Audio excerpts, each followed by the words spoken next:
ሰላም ብለናል። እንዴት ናችሁ? ዛሬም ባጭር ቪዲዮ ትንሽ ስለ አትሌቲክስ እናወራለን። አትሌቲክስ መቼ ተጀምሮ የኢትዮጵያ ተሳትፎ እዚህ ደረሰ የሚለውን ትንሽ ጠቆም አድርጋችኋለሁ። በ1956 እንደ አውሮፓውያን አቆጣጠር አውስትራሊያ ሜልቦርን ላይ በተጀመረው ዓለም የሚሳተፍበት ኦሎምፒክ ኢትዮጵያ የመጀመሪያ ተሳትፏ በዛ ነው የጀመረው። ነገር ግን ኢትዮጵያ በዛ ወቅት ያለምንም ሜዳሊያ በተሳትፎ ብቻ ነው የተመለሰችው። ከዛ በቀጣዩ በ1960 የሮም ኦሎምፒክ ዓለም ሁሉ እንደሚያስታውሰው አበበ ቢቂላ በባዶ እግሩ ሮጦ ለኢትዮጵያ በማራቶን የወርቅ ሜዳሊያ አስገኘ። ከዛ ቀጥሎ በተደረገው በጃፓን በ1964 የቶኪዮ ኦሎምፒክ እንደገና አበበ ቢቂላ አሁንም በድጋሚ በተመሳሳይ ርቀት በማራቶን ለኢትዮጵያ የወርቅ ሜዳሊያ አስገኘ። ከዛ በኋላ በ1968 የሜክሲኮ ሲቲ ኦሎምፒክ አበበ ቢቂላ አልቻለም፣ ውድድሩን አቋርጦ ነው የወጣው በዛ ጊዜ። ነገር ግን በዱላ ቅብብሎሽ በሚመስል መንገድ በቅብብሎሽ የመጣው የኢትዮጵያ አትሌቲክስ በዚህ ወቅትም ሌላ ጀግና አላጣችም። ማሞ ወልዴ አበበ ቢቂላን ተረከበውና በማራቶን የወርቅ ሜዳሊያ ለሶስተኛ ተከታታይ ጊዜ ለኢትዮጵያ አስገኘ። ማሞ ወልዴ ልዩ ፍጡር፣ ልዩ ሰው ነው። በነገራችን ላይ አሁን በኢትዮጵያ አትሌቲክስ ታሪክ፣ በኢትዮጵያ ኦሎምፒክ ታሪክ ሰው ብዙ ጊዜ የሚያስታውሰው አበበ ቢቂላን ነው። ምክንያቱም አበበ ቢቂላ በባዶ እግሩ ሩጦ ለኢትዮጵያ ወርቅ ሜዳሊያ በማራቶን ማስገኘቱ እና የመጀመሪያ መሆኑ እንደገና በተከታታይ ኦሎምፒክም 2 ወርቆች ማምጣቱ ራሱ ልዩ ያደርገዋል። አበበ ቢቂላ ሌላ ለየት የሚያደርገው ነገር በነገራችን ላይ ያን ያህል እርቀት 42 ኪሎ ሜትር ከ195 ሜትር ሮጦ ጨርሶ እንደገና ሶምሶማ ይሰራ ነበረ። ምን ያህል ይሄ ሰው ምንድን ነው? የሰው ፍጡር ነው እንዴ? የሰው ተፈጥሮ ነው እንዴ ያለው ብለው ፈረንጆቹ እስኪገረሙ ድረስ በዛ ልክ አቅም ያለው ሰው ስለነበረ ለየት ያለ ባለው ክስተቱ እንቅስቃሴው ዓለም ያስታውሰዋል። ኢትዮጵያውያንም እንደዚሁ ከልባቸው አይጠፋም። ሌላው ጀግና ማሞ ወልዴ የአበበ ቢቂላን ሌጋሲ ማስቀጠሉ ብቻ ሳይሆን ሌላ ታሪክ የሰራ ጀግና ነው እሱም። በነገራችን ላይ በ1968 የሜክሲኮ ኦሎምፒክ አበበ ቢቂላ በዚህ ውድድር ላይ ማሸነፍ አይደለም ውድድሩ መጨረስም አልቻለም። አቋርጦ ነው የወጣው በዛ ውድድር ላይ እና ማሞ ወልዴ ከአበበ ቢቂላ ነው ኃላፊነቱን የተረከበው። እንደውም በሆነ ቃለመጠይቅ ላይ ቀደም ሲል በሰጣቸው የቃለመጠይቆቹ እንትን ላይ ድምፁን ሰምቼዋለሁኝ። ምንድን ነው የሚለው? ማሞ አልቻልኩም፣ እኔ እንዳትለቃቸው አደራ ነው ያለው። ስለዚህ የወርቅ ሜዳሊያውን በማራቶን አስገኘ ማለት ነው ማሞ ወልዴ። እሱ ብቻ አይደለም፣ ማሞ ወልዴ በሜክሲኮ ሲቲ በ1968 የሜክሲኮ ሲቲ ማራቶንን የሚያህል እርቀት ሮጦ የወርቅ ሜዳሊያ ማግኘቱ ብቻ ሳይሆን እንደገና በ10,000 ሜትር ደግሞ ትራክ ላይ ተወዳድሮ የነሐስ ሜዳሊያ ያለው ጀግና ነው። የነሐስ ሜዳሊያ 3ኛ ደረጃን ይዞ አጠናቋል በ10,000 ሜትር እና ያው በትራክ ላይ ውድድር ማለት ነው። ማራቶን ሮጦ እንደገና በትራክ ላይ ውድድር በአንድ መድረክ ላይ ማለት ነው። አስቡት ምን ያህል ጠንካሮች፣ ምን ያህል በቃል በገርባይነት እንደነበረ።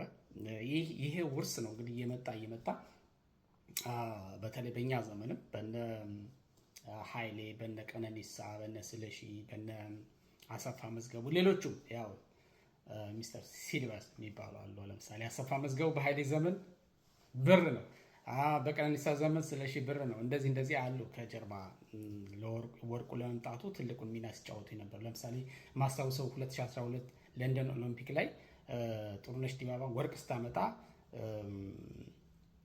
የሌሎቹ አስተዋጽኦ ከፍ ያለ ነበር። ለምሳሌ ወርቅነሽ ኪዳኔ ትልቁን የአንበሳውን ድርሻ ትወስድ ነበር እና እንደዚህ እያለ ነው የኢትዮጵያ አትሌቲክስ እዚህ የደረሰው። በነገራችን ላይ ከሜክሲኮ ሲቲ ማለት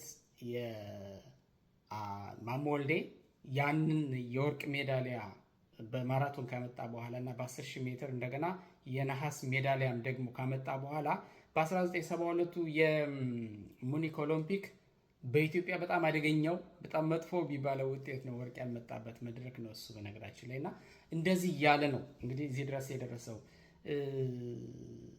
ምንድን ነው የኋላው ከሌለ የለም የፊቱ ነው የሚባል ነገር አለና የአትሌቲክስ መነሻችን በተለይ በኦሎምፒክ መድረክ እንደመሆኑ መጠን የኋላውን ወደኋላ ተመልሼ የተወሰነ ነገር ለመጠቆም ያህል ነው ይህን ያህል ያወራችሁ እና የቀደሙት ጀግኖች ምንም ባልተመቻቸበት ሁኔታ እንዳሁኑ የተደራጀ ስልጠና እንኳን በሌለበት ሁኔታ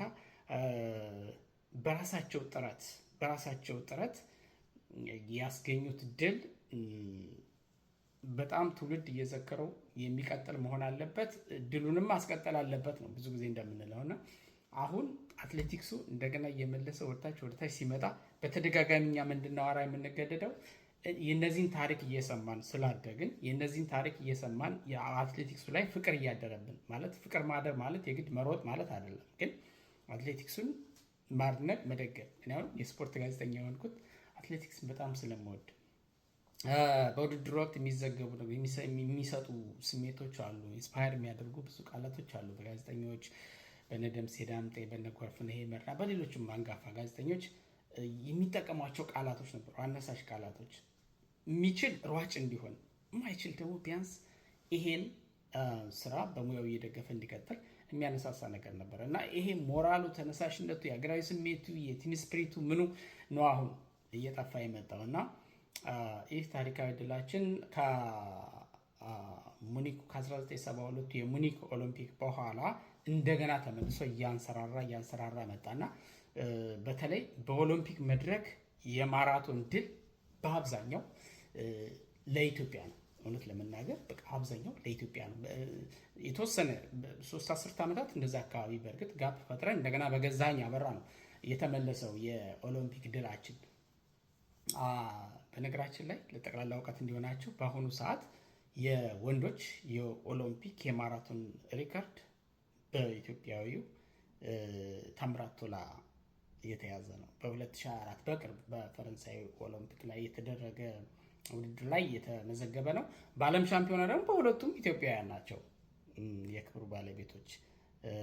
ኦሪገን ላይ በ2022 ኦሪገን ላይ በተደረገው የዓለም ሻምፒዮና በዓለም ሻምፒዮና ማለት ነው፣ በኦሎምፒክ ሳይሆን በዓለም ሻምፒዮና በሴቶች ጎይተቶም ገብረስላሴ፣ በወንዶች ደግሞ ታምራት ቶላ ነው። ታምራት ቶላ በኦሎምፒክም በዓለም ሻምፒዮና የወቅቱ የክብረ ወሰን ባለቤት ነው። በነገራችን ላይ በዚህ ዓመት የኢትዮጵያ ኦሎምፒክ የኢትዮጵያ አትሌቲክስ ፌዴሬሽን ምርጫዎቹን ሲያደርግ እንዴት እነ ታምራት ቶላን እነ ሙስነት ገረመውን ሌሎቹንም እንዴት ሚስ እንዳደረገ ዝርዝር ጉዳዩን እንደነገርኳችሁ እኔ ቦታው ላይ ስላለምኩ አክቲቭ የሆን ከዚያ ስላለምኩኝ ሌላ ቦታ ራቅ ብዬ በሌላ የሙያ ዘርፍ ላይ ስላለሁኝ እርግጠኛ ሁኝ መናገር መተቸት ባልችልም፣ ግን እንደዚህ አይነት አትሌቶቻችን የት እንደቀሩ አላቅም። ምክንያቱም በዚህ የቶኪዮ የዓለም ሻምፒዮና ላይ በማራቶን ምን እንደተፈጠረ አይታችኋል። ውድድሩን አልጨረሱም እና አትሌቲክሳችንን መታደግ ያስፈልጋል።